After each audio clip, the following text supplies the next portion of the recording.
대체로 9월 말에서 10월 초가 대속죄일에 해당이 돼요.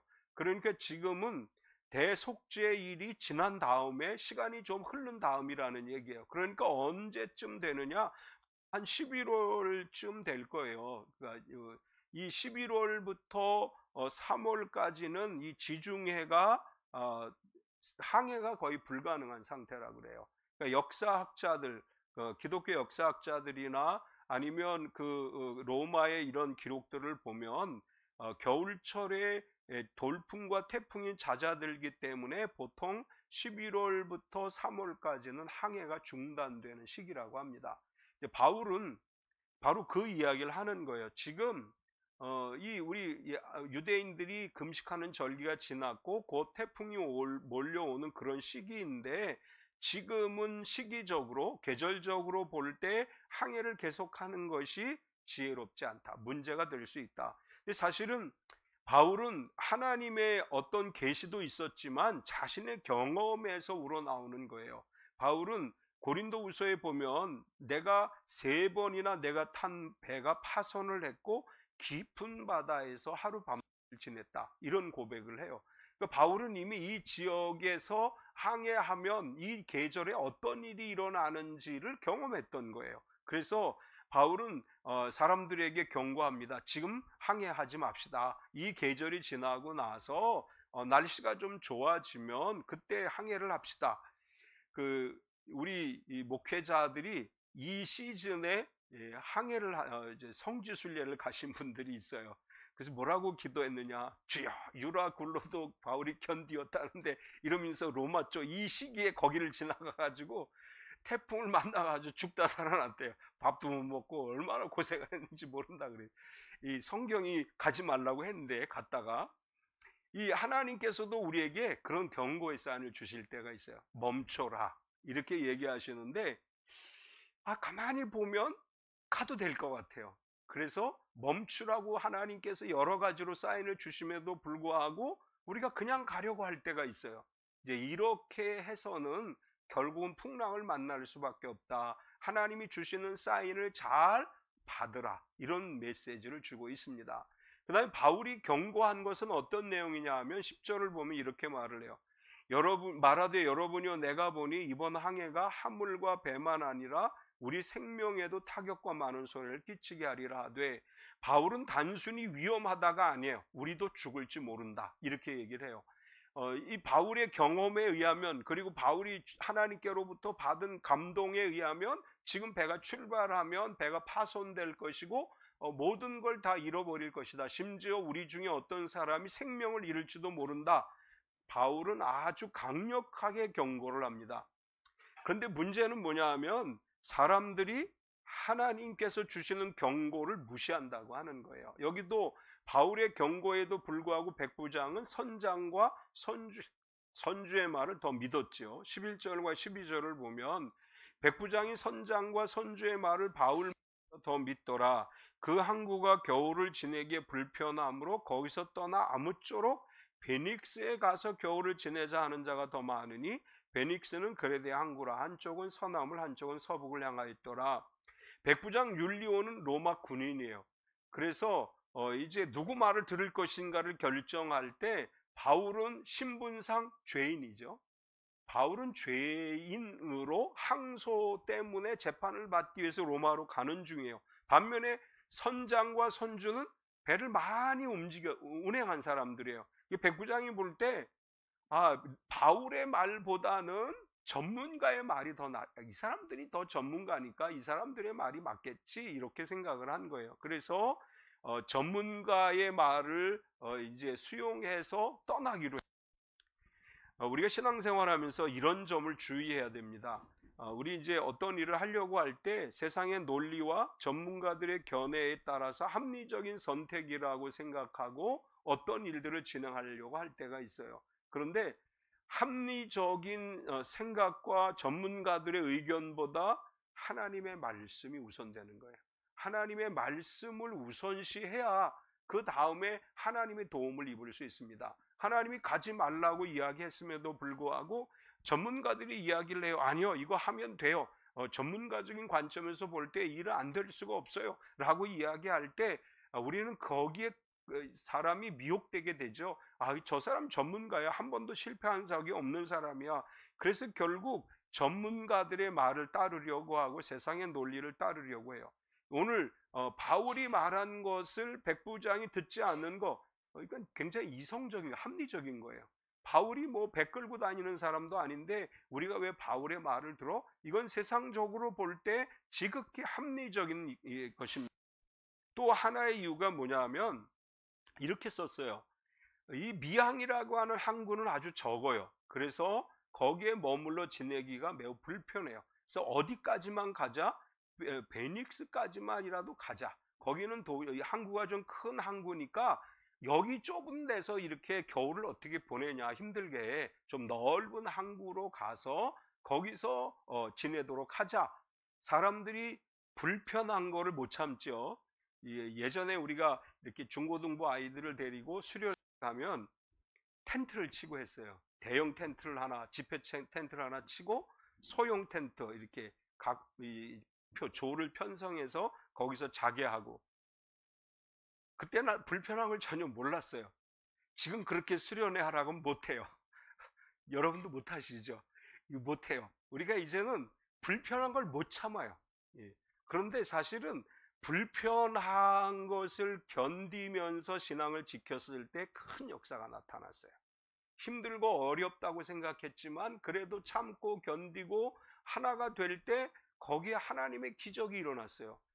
여기 지금 이 미항이라고 하는 이 작은 항구에 바울이 머물자고 했을 때 머물렀으면 아무런 피해를 안 입었겠죠. 그런데 좀 더 넓은 데로 가자. 이왕이면 베닉스 가서 좋은 호텔에서 좀 좋게 지내다가 가자. 이렇게 불편을 감수하지 못하기 때문에 결국은 그들이 가다가 풍랑을 만나게 돼요. 영화로 나온 타이타닉이라고 하는 영화 보셨어요? 제 타이타닉 영화를 봤는데 이게 실제 사건을 영화한 것이죠. 영국에서 있었던 일인데 영국에서 이 타이타닉이라고 하는 배를 만들어서 이제 운항을 하게 되는데 이 기록에 의하면 타이타닉을 운행하는 사람들이 가지고 있던 생각은 이런 생각이 돼요. 절대 우리 배는 침몰하지 않는다. 이런 아주 강한 신념을 가지고 있었대요. 그래서 출항을 했는데 1912년에 빙산에 부딪혀서 침몰하면서 1,500명이 사망을 한 사건이 타이타닉호 사건이야. 이제 영화로도 만들어져서 저도 그 영화 봤는데, 근데 이 타이타닉호가 빙산을 만나기 전에 계속해서 무전 경고가 왔대요. 계속해서 위험 사인을 보내줬음에도 불구하고 무시했다는 거예요. 우리 배는 튼튼해, 괜찮아, 그까짓 거 아무것도 아니야, 우리는 안전해. 그러다가 결국은 침몰했다는 거예요. 이제 오늘 바울의 이야기도 그와 유사하죠. 바울이 가지 맙시다, 여기 머물러서 겨울을 보냅시다 라고 이야기하지만 선주와 선장은 뭐라고 해? 이 배 튼튼해, 아무 문제 없어, 우리가 얼마든지 갈 수 있어. 그리고 가다가 결국 풍랑을 만나고 파국을 맞게 됐어요. 우리의 신앙도 하나님의 경고에 늘 예민하게 반응해야 돼요. 하나님이 경고하셨음에도 불구하고 괜찮아 라고 생각하는 순간 우린 이미 멸망으로 가는 거예요. 두 번째는 내 말을 들었으면 좋을 뻔하였노라. 바울이 이렇게 얘기해요. 바울의 경고를 무시하고 출항할 때 예상하지 못한 일들이 일어나게 되죠. 이제 바울의 경고를 무시하면서 출항을 했는데 그들이 뜻을 이룬 줄 알고 의기양양했습니다. 13절을 보면 남풍이 순하게 불매 그들이 뜻을 이룬 줄 알고 닷을 감아 그레데 해변을 끼고 항해하더니, 바울이 가지 말자고 했을 때 선주와 선장이 아니야, 충분해, 이 우리 배는 견딜 수도 있고 지금 괜찮아 라고 이야기해서 배가 출발해요.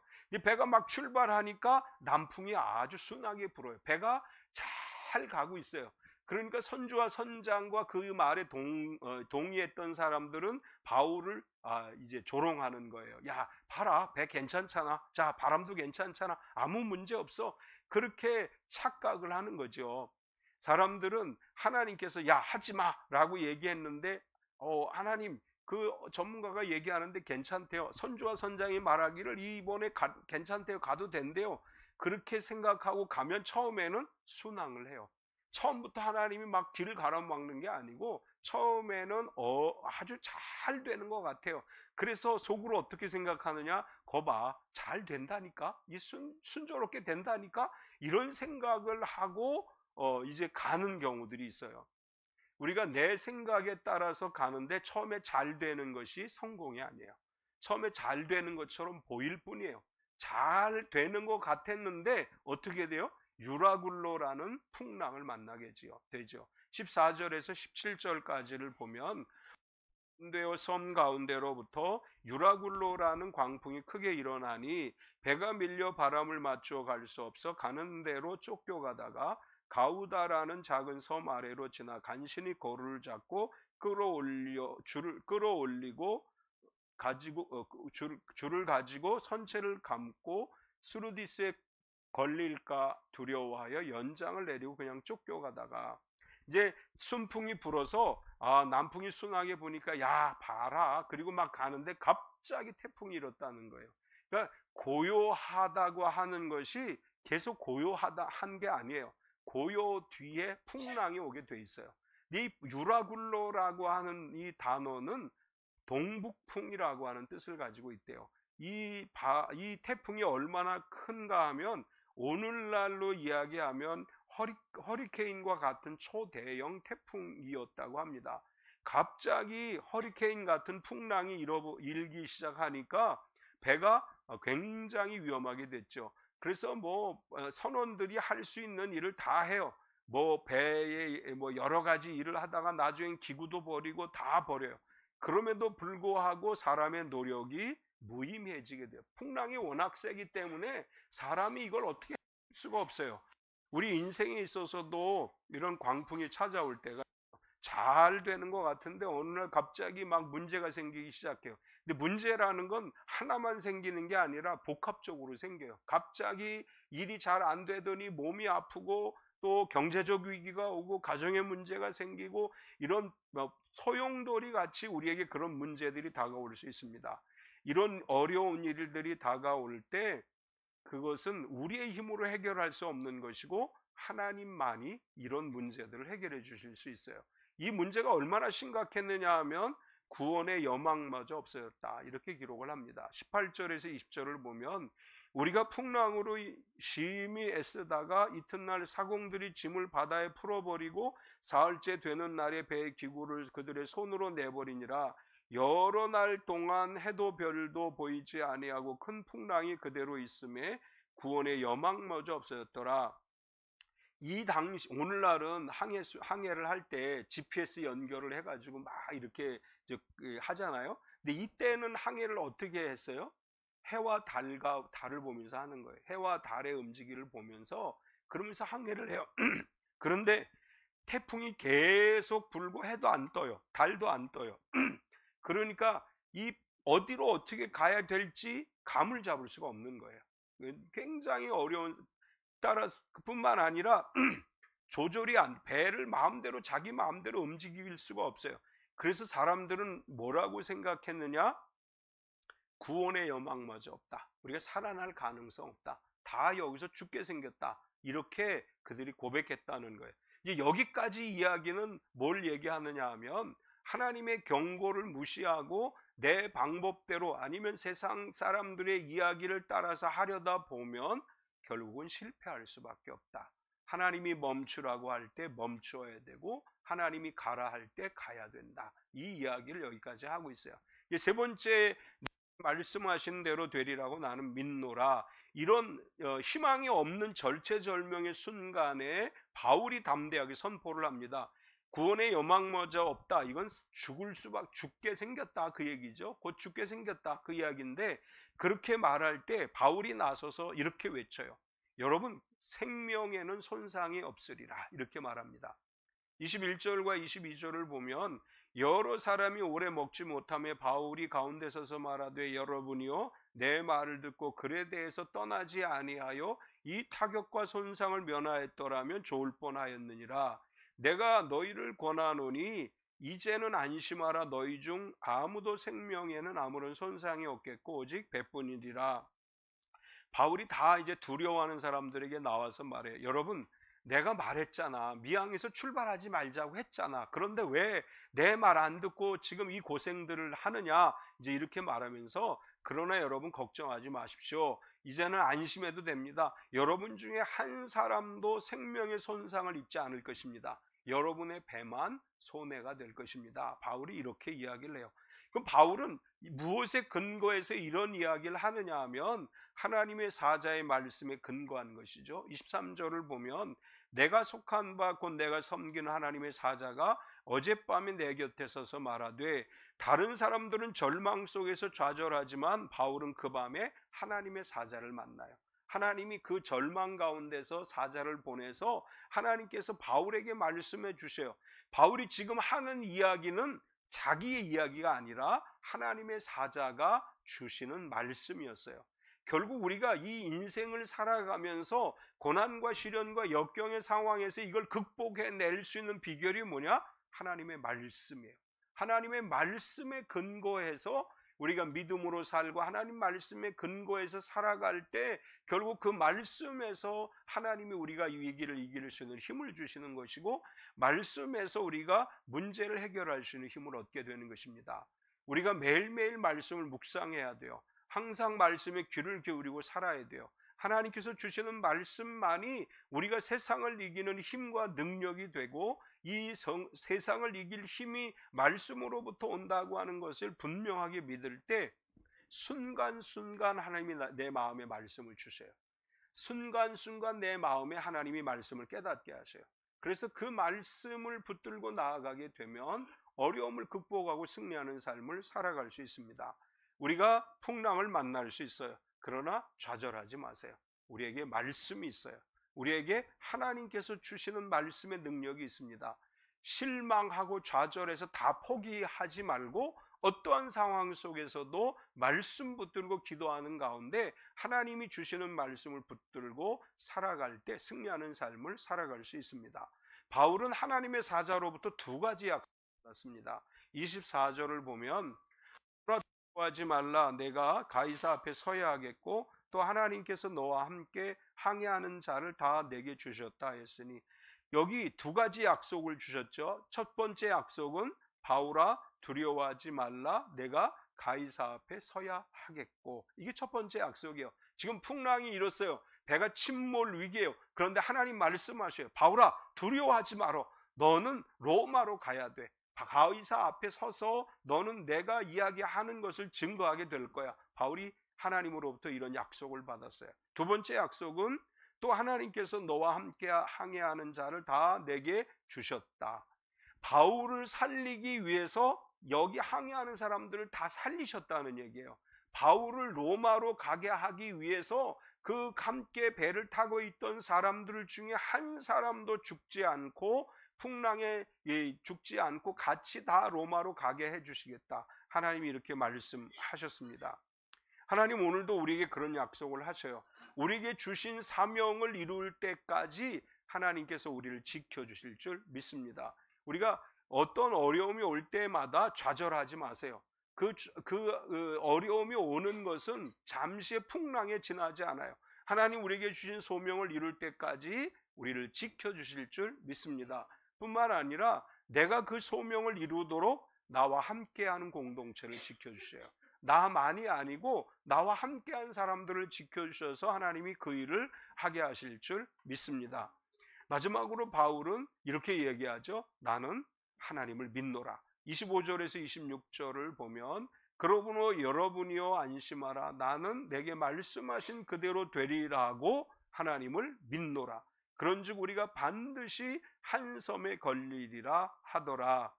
바울은 하나님의 약속을 붙잡아요. 하나님이 뭐라고? 너는 가이사 앞에 서야 될 것이고 이 배에 타고 있는 사람들을 다 지켜주겠다. 하나님이 약속을 나에게 하셨고 나는 그 말씀이 그대로 된다고 믿습니다. 이렇게 얘기했습니다. 하나님께서 우리에게 주신 말씀을 그대로 될 줄로 믿는 믿음이 우리 안에 있어야 될 줄 믿습니다. 우리에게 언제나 이 믿음이 있으면 우리가 이루지 못할 일이 없어요. 우리 항상 이런 마음으로 신앙생활해야 돼요.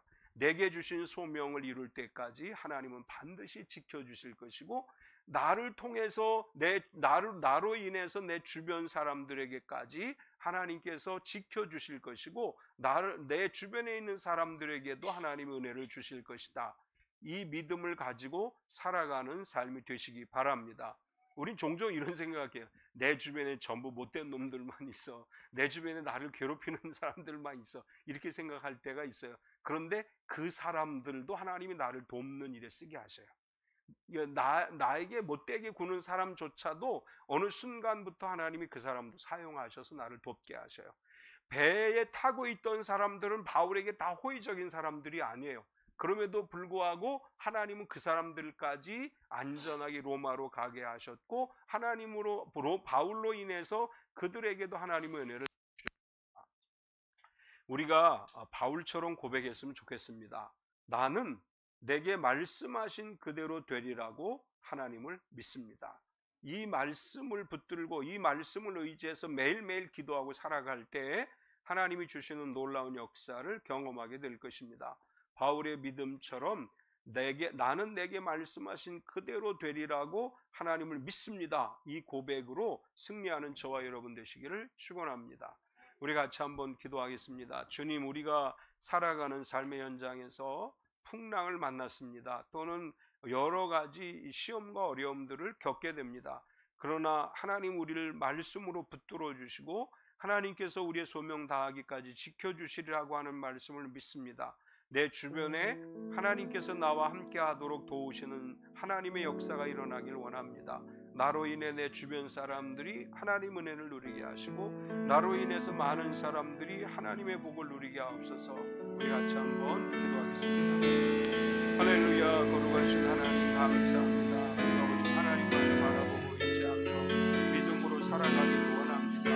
우리의 삶이 오직 하나님의 영광을 드러내는 삶이 되게 하여 주시고 우리가 살아가는 인생길에서 만나는 그런 풍랑과 거친 파도와 상상하지 못한 어려움들이 앞에 있다 할지라도 이것이 나를 망하게 하고 나를 쓰러뜨리게 하고 나로 하여금 아무것도 이루지 못하게 하지 못함을 합니다.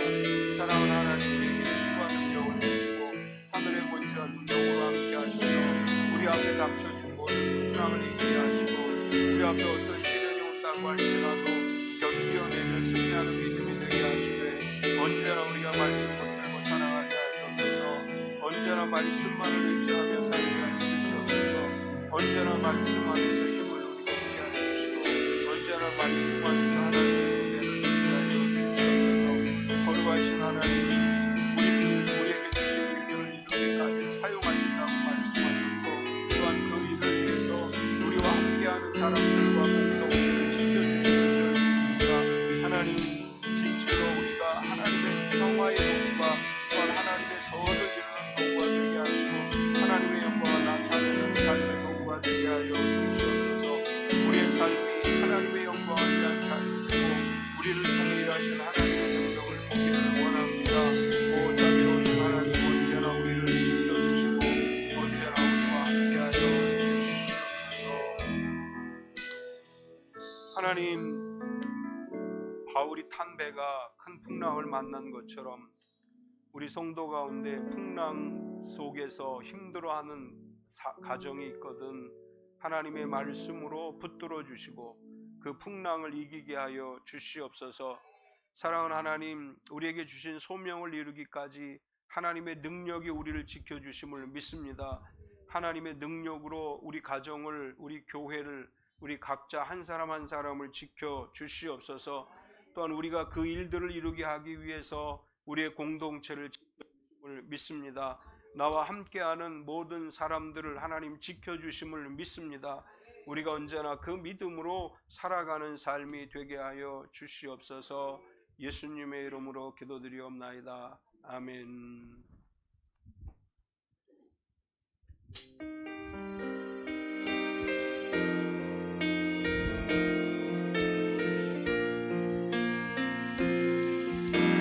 주님 보좌 앞에 나가 참된 안식과 기쁨 나는 이겠네.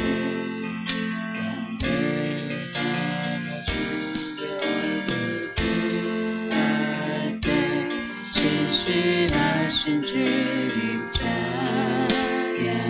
기도 들으시는 하나님, 기도 들으시는 하나님, 폭풍 속에 내 등불 내 노래시라. 주의 날개 아래서 내 맘 쉬니 진실하신 주님 찬양해. 진실하신 하나님, 진실하신 하나님, 진실하신 주,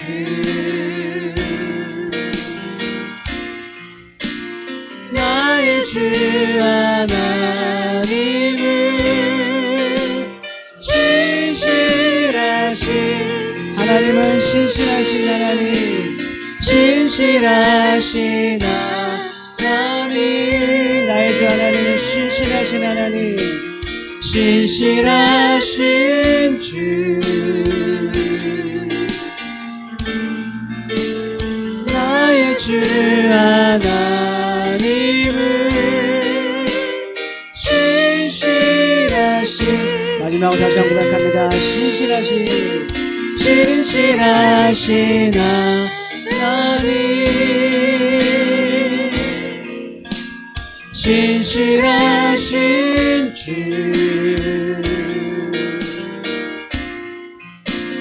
나의 주 하나님은 신실하신 주님.